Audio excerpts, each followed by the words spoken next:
ओखड़ी के प्रिया चढ़ी हाँक परे बभना की बेटी के अम्मा जी मांगे सातो रंग हे बजाना की बेटी के अम्मा जी मांगे सातो रंग हे बजाना। हम कहाँ पाएबे सासू सातो रंग हे बजाना। अरे सातो रंग हे बजाना।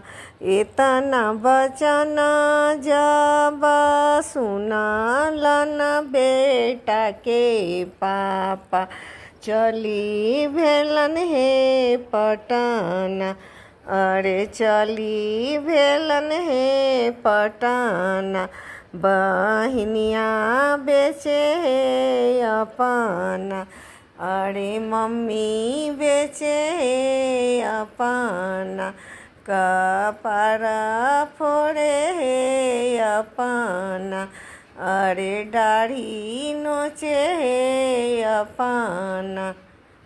ओखड़ी के प्रिया चढ़ी हाँक परे हे बभना।